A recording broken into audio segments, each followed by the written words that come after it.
Alright, hi. I know I haven't made a video in a while, but I wanted to kind of make a video about a book that I read. I think I'm going to start posting weekly or bi-weekly, and with it, I'm still skateboarding, so I'm going to make some skate videos, but I also want to kind of switch up my channel. You saw that I've done some talks before, a little bit of an intellectual sort of thing, but instead of just talking about the Bible, I want to stray into other forms of literature. I sometimes want to go into some philosophy, sometimes some American literature, which is what I'm going to talk about today.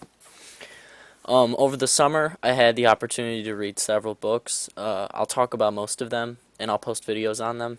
But the one I wanted to get started off talking about was one written by John Steinbeck, which was, I don't know if you can read that, The Winter of Our Discontent by John Steinbeck. Absolutely beautiful novel, in my opinion. I've seen some really rough reviews on it online. I did some background research. And the story was written after The Grapes of Wrath, after Of Mice and Men, after East of Eden. So John Steinbeck came out with a lot of his really, really great books before this one. And this one kind of, it it didn't get the fame and popularity that the other ones did, especially when you're talking about the three that I mentioned. But in its own way, it has just as good messages, a lot of really good figurative language, a lot of really amazing writing that some people tend to overlook. The story of Ethan Allen Hawley was a man of notable ancestry. His ancestors were whalers that came to America, and he always talked about how they owned every house on the block. They were very rich, and then apparently there were some really bad business decisions that were not made by Ethan that caused him to be reduced to a grocery clerk.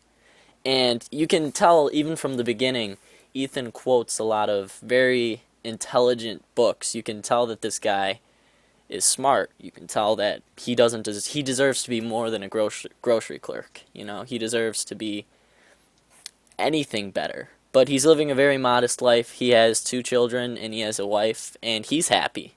You can tell from the beginning that he's actually very happy with where he is. He's been working at the grocery store for I don't know how many years, and nobody, or at least he hasn't complained. His boss is a immigrant from Italy, and so far he doesn't have any issues. But his family kind of pushes this feeling of discontent on him, and it makes him question, because a lot of people were telling him that you can't get ahead in life unless you break some rules, unless you break some codes. And Ethan isn't one to break codes. He's never stolen anything from his grocery store. He's always on time. He is the only employee that is mentioned in the book. I'm pretty sure the only employee, period. So he is completely running the store all the time.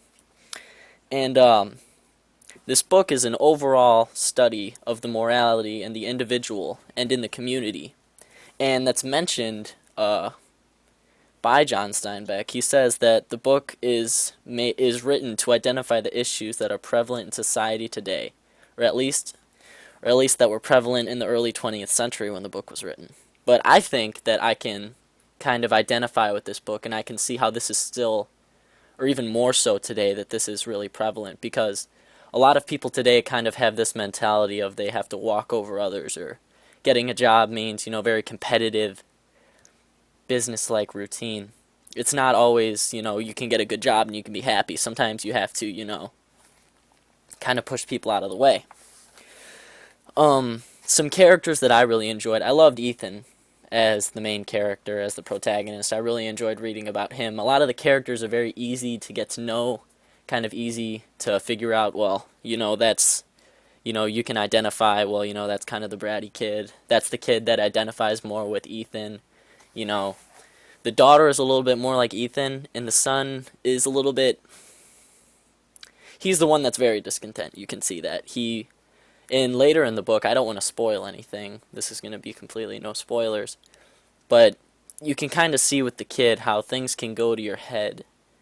And you can see some very clear messages with how this affects, a lot of people who gain any sort of wealth or any sort of recognition for anything that they've ever done good. And these secret little messages that are written in the book are very profound, and you can understand that John Steinbeck had been brooding over this topic for a very long time.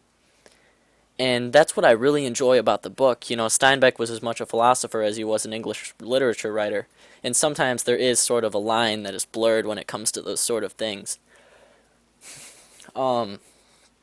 Margie was a very, very interesting character for me. She was kind of the wife's best friend, and later it doesn't seem like she was that close of best friends, or maybe she kind of said that she had this role that she had to fulfill.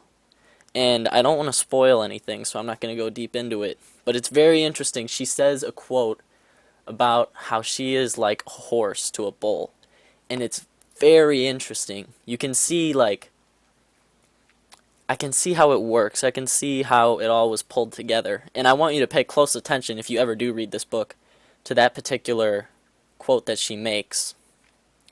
Probably to a guy it'll make sense more, and you'll know once you read it, but I can see how girls would understand it too. Maybe the pressure on girls on society, maybe that's how you can view it, but from a guy's point of view, I can completely understand. But I don't want to make this review too long. It's kind of, my first review of a book on my channel, so I don't want a whole lot of negative comments. I mean, I'm not, omniscient. I can't really tell you everything about the book, but what I gained out of it was a really great understanding of how Steinbeck viewed society, and how society viewed success and happiness and morals, And it's very interesting, the different viewpoints on this sort of thing. So I highly recommend the book, Winter Over Discontent.